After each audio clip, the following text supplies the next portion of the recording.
BA third year first paper, जिसमें आज हम उदारवादी और उग्रवादी राष्ट्रवादी नेताओं के विचारों में और उनके तरीकों के अंतर के बारे में जानकारी लेंगे। जैसे कि मैंने अपने पिछले लेक्चर्स में बताया था कि उदारवादी और उग्रवादियों में मूलभूत अंतर था। उदारवादी जो है, प्रारंभिक जब कांग्रेस की स्थापना हुई थी तो उसमें उदारवादियों का वर्चस्व था और उदारवादी पाश्चात्य शिक्षा में पले बड़े थे और समाज के उच्च तबके से थे। आम भारतीयों में उनकी पहुंच सीमित थी और उनका ये मानना था कि पाश्चात्य शिक्षा और संस्कृति से ही आधुनिक हुआ जा सकता है, स्वतंत्रता प्राप्त की जा सकती है। और उदारवादी जो है वो अंग्रेजों के ऊपर उनको बहुत विश्वास था और ये वो जो भी मांग उदारवादी करते थे वो संवैधानिक तरीके से करते थे और उनको ये विश्वास था कि अंग्रेज जो है वो उनके अनुनय विनय से उनकी बात मान लेंगे। 1905 के बाद जब उग्रवादी विचारधारा विकसित हुई तो उग्रवादी विचारधारा जो है उदारवादियों से बिल्कुल भिन्न थी। अब इनके बीच जो मूल अंतर था उसमें सबसे पहले हम देखें तो राजनीतिक उद्देश्यों का अंतर था। उदारवादियों का जो उद्देश्य था वो ये था कि वो ब्रिटिश साम्राज्य से स्वतंत्र होने की बात उदारवादी नहीं करते थे। वो ये मानते थे कि ब्रिटिश सरकार जो है बहुत न्यायप्रिय है और भारतीयों को शिक्षित करेगी और भारतीयों की जो जायज़ मांगे हैं उनकी पूर्ति करेगी। तो वो चाहते थे कि ब्रिटिश साम्राज्य के अंतर्गत ही उत्तरदायी सरकार जो है स्थापित हो। ये एक फंडामेंटल या मूलभूत फर्क उदारवादियों और उग्रवादी है। और इसके विपरीत उग्रवादी क्या मानते थे? उग्रवादी मानते थे कि ब्रिटिशर के अधीन जो है वो किसी प्रकार का कोई भी भारत के लिए जो है वो हितकारी काम नहीं करेंगे। और उग्रवादियों का मानना था कि स्वदेशी शासन ही अच्छा है। भले ही अंग्रेज जो है वो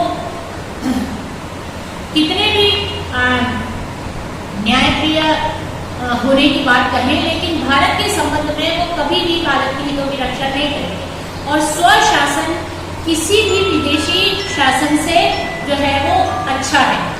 तो वो एक यहाँ पर जो बेसिक फंडामेंटल डिफरेंस जो है वो यहीं पर आ गया कि उदारवादी अंग्रेजों से स्वतंत्र होने की बात नहीं करते थे, उग्रवादी अंग्रेजों से स्वतंत्र होने की बात करते थे। ये एक जो है फंडामेंटल, जिसको हम कह सकते हैं कि एम या उद्देश्य में भी फर्क आ गया।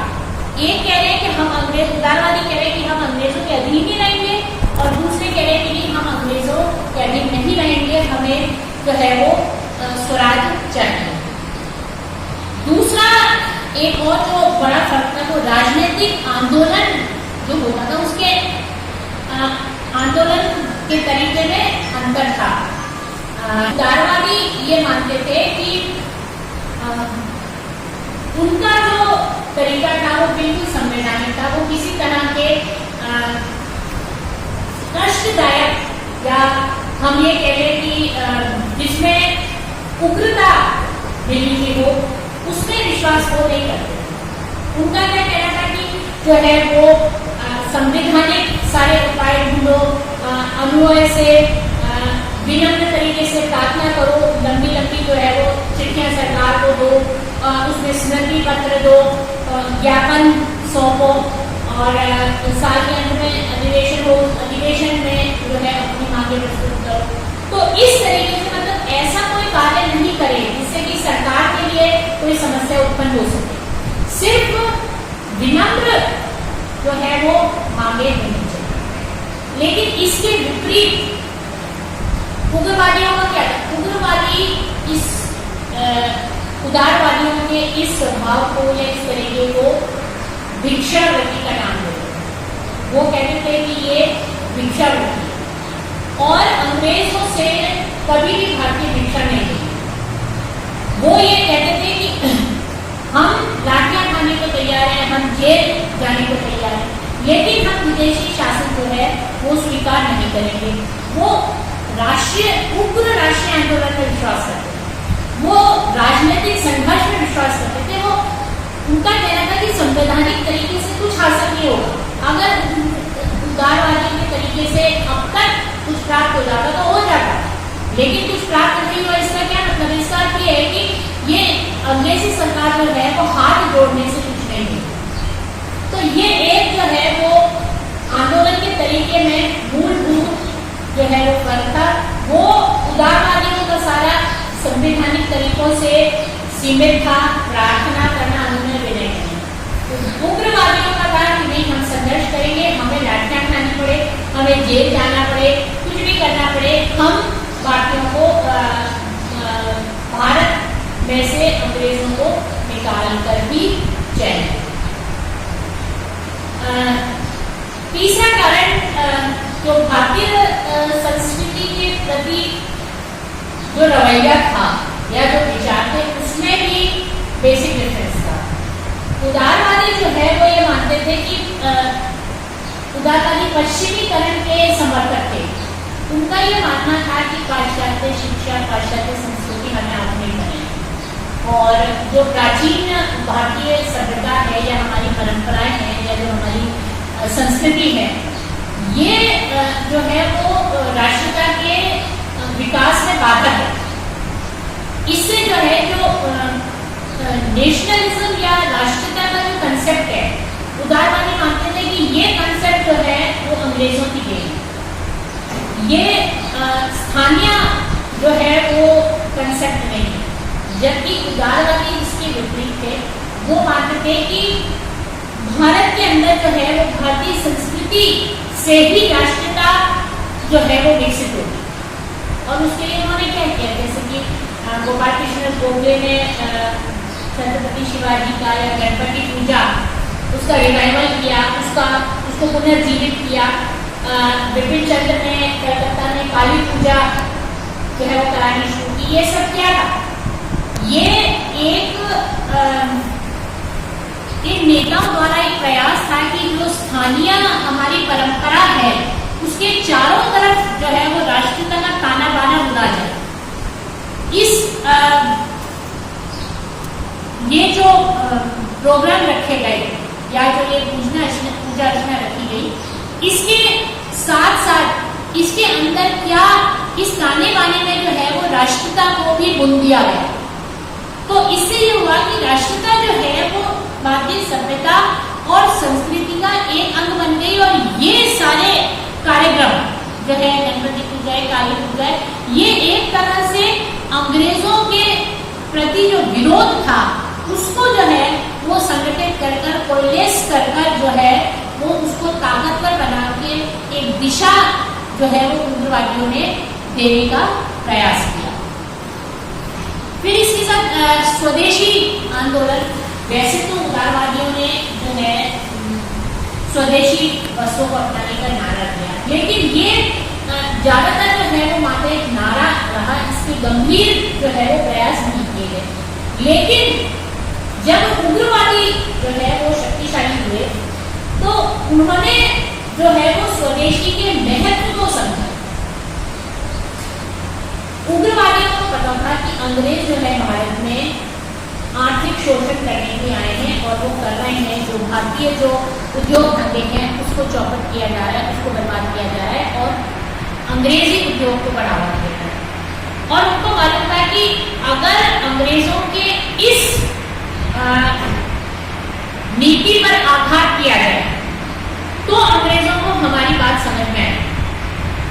इस कारण से उन्होंने स्वदेशी पर इतना बल दिया। स्वदेशी पर बल देने का से कैसे सफलता प्राप्त हो सकती थी कि भारत के बाजार में अंग्रेजी माल आ जाता था और यहाँ पर भारतीयों को अंग्रेजी माल ही खरीदना पड़ता था। तो उस माल से जो प्रॉफिट होता था वो ब्रिटिश कंपनियों के पास जाता था। और स्वदेशी का मतलब ये है कि आप बाइकआउट करोगे, आप विदेशी माल नहीं खरीदोगे, तो उससे क्या होगा, वो सीधा डायरेक्ट उस कंपनी को इकोनॉमिक लॉस होगा, आर्थिक हानि होगी। और स्वदेश भारत के अंदर जो कंपनी स्थापित होगी उसको फायदा होगा। और ये चीज जो है ये अंग्रेजों के लिए बहुत कष्टदायक हो सकती है और भारतीयों की बात मानने को मजबूर कर सकती है। तो ये चीज जो है वो उग्रवादियों ने समझी और इसको जो है वो उन्होंने अपने हाथ में एक हथियार रखा। जैसे इन्होंने विदेशी वस्तुओं को बहिष्कार की भी बात कही। अब उदारवादी नेताओं ने तो ये कहा कि भाई ये अव्यवहारिक है, ऐसा नहीं हो सकता और नहीं होना चाहिए, लेकिन उग्रवादियों ने इसको नहीं माना क्योंकि उनको ये पता था कि मात्र अनुनय विनय से नहीं होगा। जिस स्थान पर अंग्रेजों के हितों पर कुठाराघात होगा वहीं पर अंग्रेजों को हमारी बात समझ में आए। तो ये एक बहुत बड़ा हथियार, आर्थिक हथियार था उग्रवादियों के हाथ से, जिसने कि अंग्रेजों को घुटने टेकने के लिए मजबूर किया। फिर एक अंतर उदारवादी और इनमें उग्रवादियों में शिक्षा संबंधी। उदारवादी अंग्रेजी शिक्षा में विश्वास करते थे। वो जो अंग्रेजों के दिए हुए जो कंसेप्ट थे, जैसे स्वतंत्रता है, लिबरलिज्म है, इक्वालिटी है, ये सारे कंसेप्ट जो हैं वो अंग्रेजों द्वारा दिए गए थे और मैकोले द्वारा अंग्रेजी भाषा जो है उसमें शिक्षा करनी गई थी। और उदारवादी ये मानते थे कि ये आवश्यक है, अगर भारत को आगे बढ़ना है, आधुनिक होना है, तो उसके लिए जो है उनको वो पढ़ना जरूरी है। लेकिन उग्रवादी इसके विपरीत है। वो ये मानते थे कि भारतीय सभ्यता और भारतीय संस्कृति ही हमारे लिए उचित है। इसमें एक रविन्द्रनाथ ठाकुर ने कहा था कि भारत में विदेशों द्वारा शिक्षा का नियंत्रण और निर्देशन सबसे ज्यादा अस्वाभाविक होना है। तो वो इसलिए कि अंग्रेज जानते थे कि अगर वो जो भारत के समय उस समय जो युवा थे उनको अंग्रेजी शिक्षा, अंग्रेजी सभ्यता दी जाए और वो स्वयं अपनी सभ्यता संस्कृति से अलग रहे, तो उनको मैनिपुलेट करना या उनको अपनी तरह से ढालना आसान हो जाए। और भारतीय जो है वो इसी के विरोधी। वो मानते थे कि भारतीय संस्कृति और सभ्यता में वो सब चीजें हैं जो कि भारतीयों के लिए आवश्यक है।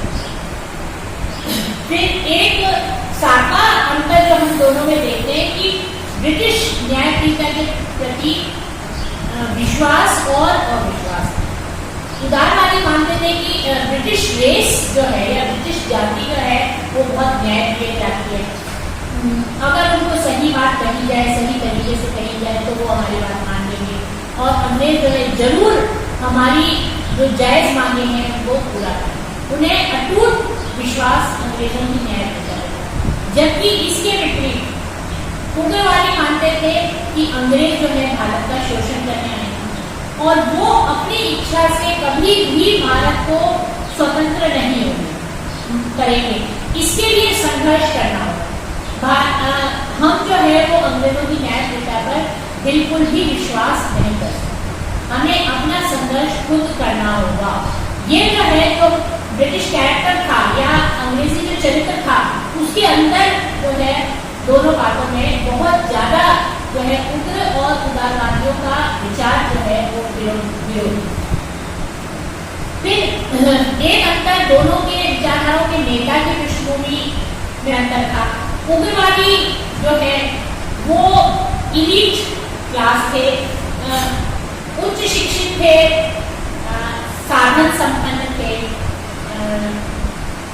सुविधाओं में रहे हुए थे और वो अधिवेशन करते थे, वहां बैठकर चाय नाश्ता होता था, उसमें वो जो है अपने भाषण देते थे और प्रार्थना पत्र करते थे। जमीनी संघर्ष जो है वो उनके द्वारा नहीं किया गया। और उग्रवादी जो है वो मिडिल क्लास या सामान्य परिवार से थे और वो उग्र आंदोलन करने के लिए तैयार थे, वो जेल जाने के लिए तैयार थे, वो लाठी खाने के लिए तैयार थे और वो अंग्रेजों से जो है वो बिल्कुल ही उनका समर्थन जो है वो अंग्रेजों के लिए बिल्कुल नहीं था। उदारवादी विचारधारा जो है, क्योंकि हमेशा उदारवादी अंग्रेजों की तारीफ करते थे, कई बार ये भी होता था कि उदारवादियों का जो अधिवेशन का एंड होता था उसमें लॉन्ग लिव क्वीन विक्टोरिया या ऐसे नारे भी कभी कभार लगाए जाते। उग्रवादी इसके बिल्कुल विपरीत थे। इस कारण से उदारवादियों को कुछ समर्थन भी था अंग्रेज अधिकारियों का, लेकिन उग्रवादियों के लिए अंग्रेजों का कोई समर्थन नहीं था। उसका कारण ये था कि उग्रवादी जो है अंग्रेजों की वास्तविक मंशा, या हम ये कह सकते हैं कि उनका जो शोषण करने की प्रवृत्ति थी वो उग्रवादी समझ गए थे, और उसी